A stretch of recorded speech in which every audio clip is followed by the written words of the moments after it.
বাজার থেকে আমি কুমড়ো নিয়ে এসে সেখান থেকে দুটো বীজ ফেলেছিলাম, আর তারই একটা গাছ দেখো কত বড় হয়ে গেছে। আর এই যে পুঁই শাক নিয়ে এসেছিলাম, দুটো ডগ কেটে বসিয়েছিলাম, জানি না ডগ দুটো বাড়বে কিনা।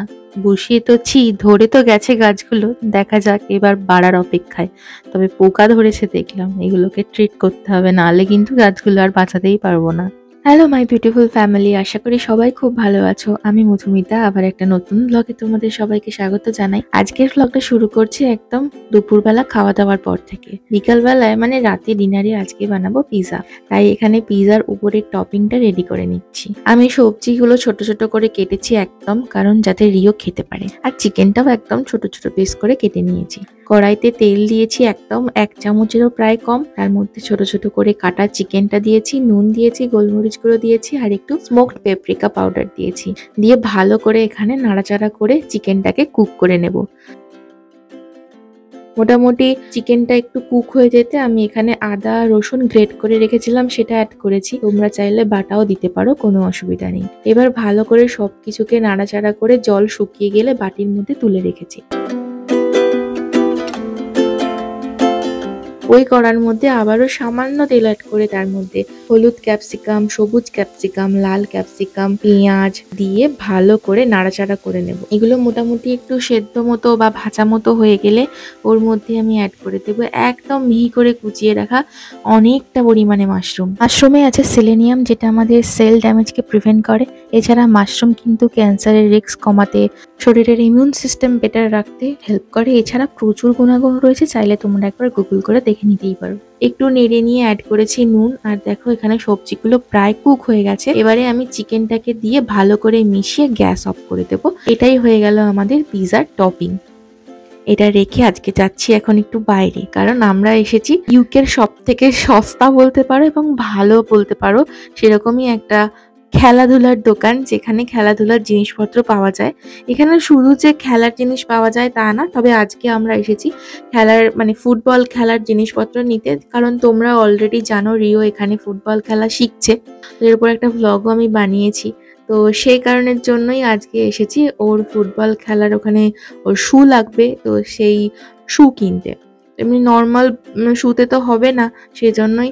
আর স্পোর্টস ডিরেক্ট হচ্ছে এমন একটা দোকান যেখানে মানে নির্দ্বিধায় নিঃসন্দেহে তুমি ভালো জিনিস পাবে এবং মোটামুটি রেঞ্জের মধ্যেই পেয়ে যাবে এবং হাই রেঞ্জেও পেয়ে যাবে। তবে আমাদের তো খুব একটা বেশি রেঞ্জের প্রয়োজন নেই, তাই আমরা একটু ঘুরে ঘুরে দেখছিলাম যে রিওর পায়ের সাইজের এবং আমাদের রেঞ্জের মধ্যে কিরকম জুতো পাওয়া যায়। তবে এখানে তুমি বিভিন্ন কোম্পানির পাবে, অ্যাডিডাস, নাইকি, স্কেচার্স, পিউমা, আরও বিভিন্ন কোম্পানি রয়েছে। তো এইগুলো মোটামুটি আমাদের কমন নেম, তাই আমরা জানি। আর এখানে রেঞ্জও কিন্তু মোটামুটি স্টার্টিং রেঞ্জ হচ্ছে 20 পাউন্ড। এর নিচে কিন্তু কোনো রেঞ্জের জুতো তুমি পাবে না।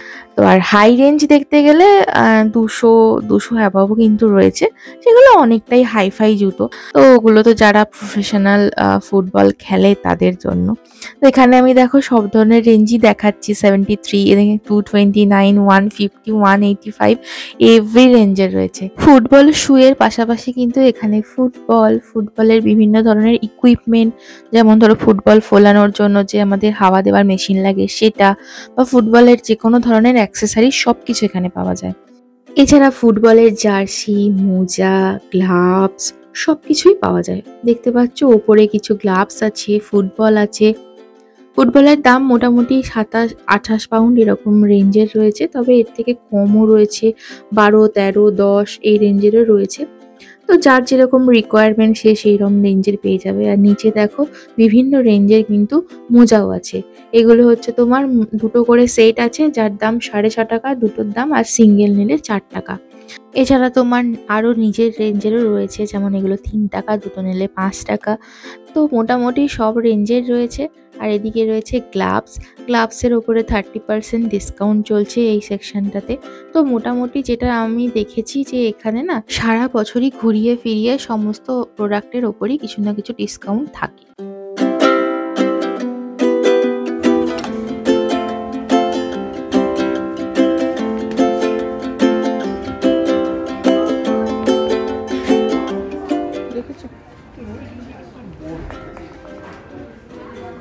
সাইজ নেই,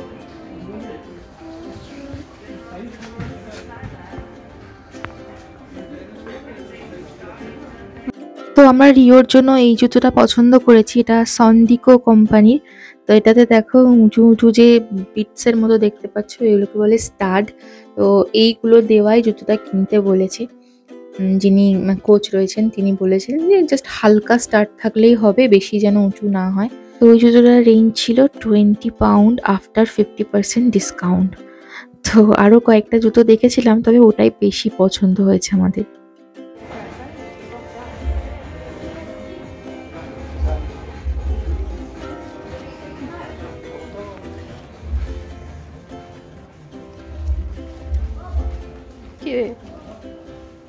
ওই খুশি? দাঁড়া, আগে সাইজটা দেখুক বাবা।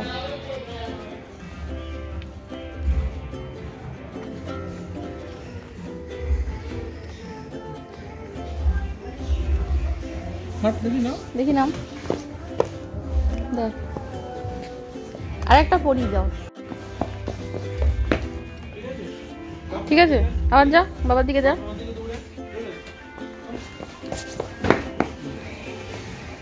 ঠিক আছে না। আর এই যে জুতোটা নিচ্ছি সেটার পরপর সাইজ দেখো এরকম রাখা রয়েছে বক্স ওয়াইজ। কিন্তু C8টা রিউকে পরিয়েছিলাম, পায়ে সামনের দিকে জায়গাটা অনেকটাই কম আছে, যেটা ফুটবল খেলতে গেলে অসুবিধা হতে পারে। তাই আমরা C9টা খুঁজছিলাম, বাট C9 সাইজটা পাইনি। তাই আপাতত আমরা জিজ্ঞেস করি যে ওদের আর স্টকে আছে কিনা, তাহলে আমরা C9টাই নেব। আর নয়তো বা আমাদের বাড়ির কাছাকাছি আরও একটা স্পোর্টস ডিরেক্টের স্টোর আছে, ওটাতে গিয়েও নাহলে খোঁজ নিতে পারি। তো দেখা যাক, ওরা যদি বলে যে আছে তো তাহলে আজকেই নিয়ে নেব। জুতোটা কিনে নিয়ে আমরা এখন একটু অ্যাঞ্জেল মিরোতে এসেছি। মনোজিৎ এখানে খেলতে এসেছে, আমরাও এখানে একটু বসবো। খেলাধুলা হয়ে গেলে তারপরে একসাথে বাড়ি যাব।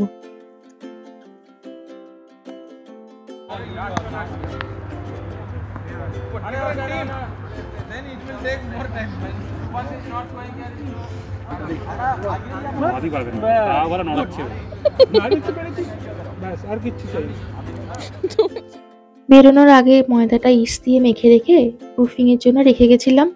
ডাবল সাইজ হয়ে গেছে, এখন ছোট ছোট নেচি কেটে নিয়ে বেলে নিচ্ছি। প্রথমে রিওর জন্য একটা ছোট করে বেলে নিয়ে কাঁটা চামচ দিয়ে একটু জাস্ট প্রিক করে দিয়েছি। একটু টমেটো সস স্প্রেড করে উপর থেকে দিয়ে দিলাম চিকেন আর সবজির পুরটা, একটু বেজিলস, আর একটু আমার কাছে সুইট পেপার ছিল সেটাকে টুকরো করে দিয়ে দিয়েছি। আর উপর থেকে এবার দিয়ে দেবো চিজ। আমি এখানে চেদার চিজ ব্যবহার করছি, তোমরা চাইলে মোজারেলা বা দুটো মিক্স করেও ব্যবহার করতে পারো। ওটা তো সাইড করে রেখে দিলাম। এখন রিও আমাদের জন্য এখানে পিৎজা বানাচ্ছে। তো আমার তো বেশ মজা লাগছে যে ও প্রথমবার আমার হাত ধরে পিৎজা বানাচ্ছে। দারুণ মজার ব্যাপার কিন্তু, আর ও খুব মজা করে বানিয়েছে। রিওর যখন সেই আগের ছোটবেলাকার ভিডিওগুলো আমি এখন দেখি, এত ভালো লাগে না, তখন মনে হয় কত তাড়াতাড়ি বড় হয়ে গেল। এরপরে যখন এই ভিডিওগুলো দেখবো বা রিও যখন দেখবে না, ওরও কত ভালো লাগবে যে ছোটবেলায় সত্যি ও কত দুষ্টু করতো, তার সাথে আবার মাকে রান্নাতে হেল্পও করতো। আলাদাই একটা নস্টালজিয়া কাজ করবে ওরও। যাই হোক, আমি ওকে হেল্প করে দিয়েছি। প্রথমে বেলে দিয়েছিলাম, তারপরে ওকে হাত ধরে প্রিক করিয়ে দিয়েছি। তারপরে আমি এখানে একটু হট রেড চিলি সস আর টমেটো কেচাপ মিক্স করে পিৎজা সসটা বানিয়ে নিয়েছি। আমি এভাবেই পিৎজা সস বাড়িতে বানাই, কোনো রকম ওই সব টমেটো তাম ঝাম করি না। স্প্রেড করে ওপর থেকে চিকেন আর সবজির পুরটা ছিল একই পুর, সেটা ভালো করে একদম লোড করে দিয়েছি। আর সেটা রিওই করেছে। তারপরে ওকে দিয়ে চিজও স্প্রেড করিয়েছি। মানে দারুণ করেছে। আমি তো জাস্ট অবাক, ওর ছোট্ট হাতে যে এত সুন্দর করে পিৎজা রেডি করবে আমি ভাবতেই পারিনি।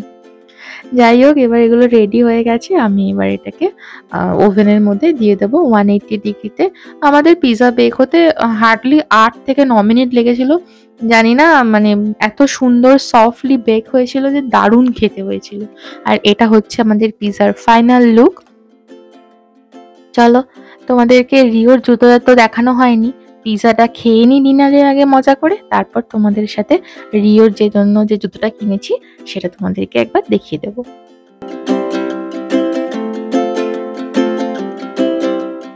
অলরেডি তো আমি বলেই দিয়েছিলাম কোন জুতোটা নিয়েছি, আর তাও একবার ভাবলাম যে কিনে আনার পরে তো দেখানো হয়নি, একবার তোমাদের সাথে শেয়ার করে দিই।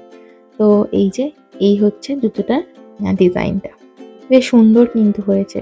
আর রিও মানে পরে কমফর্টেবল ছিল বলে আমরা এটাই নিয়ে নিয়েছি।